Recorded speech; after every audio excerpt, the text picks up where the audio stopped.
আসসালামু আলাইকুম ভাই জাকির। আমার নাম হেমা। আমি ইসলাম গ্রহণ করেছি। প্রথমেই বলি, আমি দুবাইতে আছি 18 বছর। এই প্রথমবারের মতো কারো কাছে জিহাদের সত্যিকারের অর্থটা শুনলাম। আর আমি বলবো বেশিরভাগ মুসলিমই এটা জানে না। I am sorry. আমার প্রশ্নটা হলো, পবিত্র কোরআনে এমন কোনো সীমারেখার কথা কি বলা হয়েছে যে এই পর্যন্ত যেতে পারবেন যদি আপনি জিহাদ করতে চান? বোন মাশাআল্লাহ মুসলিম হয়েছেন, শান্তির ধর্ম গ্রহণ করেছেন, আপনাকে স্বাগত, আমার অভিনন্দন। আর আপনি বললেন যে জিহাদের আসল অর্থটা জানতেন না, যেটা আজকে জানলেন, আলহামদুলিল্লাহ। আপনার প্রশ্নটা হচ্ছে যে এমন কোন সীমারেখার কথা কি বলা আছে যে জিহাদ করলে এই পর্যন্ত যেতে পারবেন? বোন, জিহাদের মধ্যে সবচেয়ে শ্রেষ্ঠ জিহাদ হলো নিজের আকাঙ্ক্ষার বিরুদ্ধে জিহাদ, জিহাদ আল নাফস, সর্বোচ্চ লেভেল। যে কোনো সীমা পর্যন্ত যেতে পারেন যতক্ষণ কোরআন অনুমতি দিচ্ছে। আপনি শরিয়া ভাঙতে পারবেন না। আপনি যে কোনো সীমা পর্যন্ত যেতে পারেন, তবে সেটা ইসলামিক শরিয়া অনুযায়ী হতে হবে। আপনি এখানে ইসলামিক শরিয়ার বাইরে যেতে পারবেন না। তাহলে সর্বশ্রেষ্ঠ জিহাদ হলো নিজের অহমিকার বিরুদ্ধে জিহাদ করা।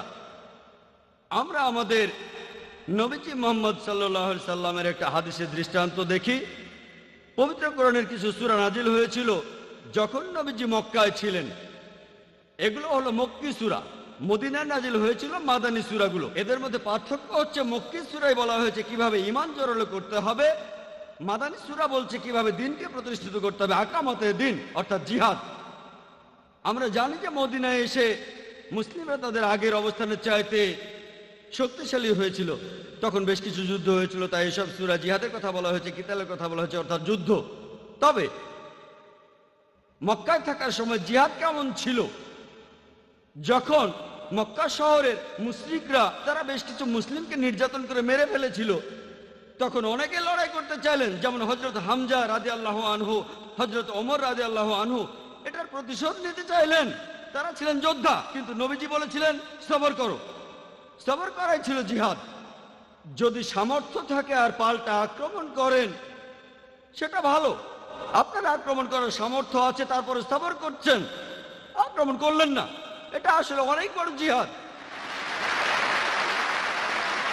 হযরত হামজা তখন বলছেন, কারা আমার ভাইদের হত্যা করলো, আমি এই হত্যার প্রতিশোধ নিতে চাই। তাকে বলা হতো মরুভূমির সিংহ।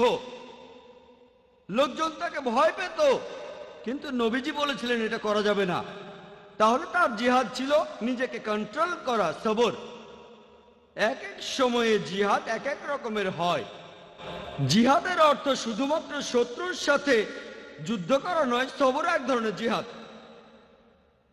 আর হযরত আয়েশা রাদিয়াল্লাহু আনহা, আমাদের নবীজির স্ত্রী, তিনি নবীজিকে প্রশ্ন করলেন, আমরাও কি জিহাদ করব? তিনি সেখানে যুদ্ধের কথা বলেছিলেন। এই হাদিসটা সহিহ বুখারীতে আছে, 4 নম্বর খণ্ডের 2784 নম্বর হাদিস। নবীজি বলেছেন, তোমার জন্য শ্রেষ্ঠ জিহাদ হলো একদম সঠিকভাবে হজ পালন করা। আয়েশা রাদিয়াল্লাহু আনহার জন্য হজই ছিল শ্রেষ্ঠ জিহাদ। এছাড়াও আরেকটা হাদিস আছে সহিহ বুখারীতে, এক লোক নবীজিকে প্রশ্ন করলেন, আমরা কি জিহাদে যাব? কিতালের কথা বলা হচ্ছে, যুদ্ধ। নবীজি বললেন, তোমার কি বাবা মা আছে? সে বলল, হ্যাঁ। তোমার জন্য শ্রেষ্ঠ জিহাদ হচ্ছে বাবা মায়ের সেবা করা। তাহলে পরিস্থিতির উপর নির্ভর করে জিহাদ এক এক সময় এক এক রকম হয়। এছাড়াও সুন্নান নিসাইতে উল্লেখ করা হয়েছে, নবীজি বলেছেন, কোন অত্যাচারী শাসকের বিরুদ্ধে প্রতিবাদ করে কথা বলাই হচ্ছে সর্বশ্রেষ্ঠ জিহাদ।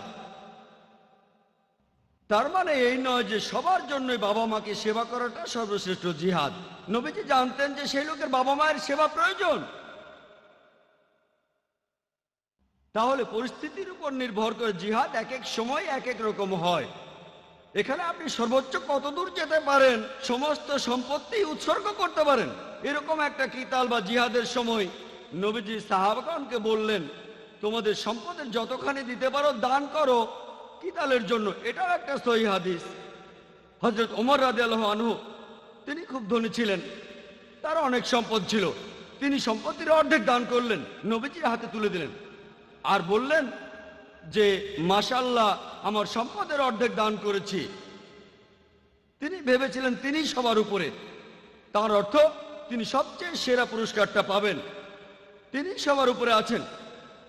নবীজি তখন বললেন, হযরত আবু বকর রাদিয়াল্লাহু আনহু ইসলামের প্রথম খলিফা, তিনি তার পুরো সম্পত্তি দান করেছেন, তাই তিনি হযরত ওমরের চাইতে বড় পুরস্কার পাবেন।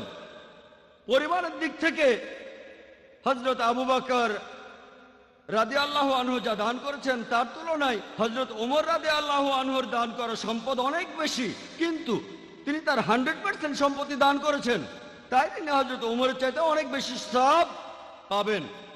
আল্লাহ তাদের শান্তিতে রাখুন। যেহেতু পুরো সম্পত্তি দান করেছেন, তিনি বড় পুরস্কারটা পাবেন। তাই আল্লাহ শরিয়ায় যে সীমা নির্ধারণ করেছেন সেই সীমা পর্যন্ত যেতে পারবেন যদি জিহাদ করতে চান। আশা করি উত্তরটা পেয়েছেন।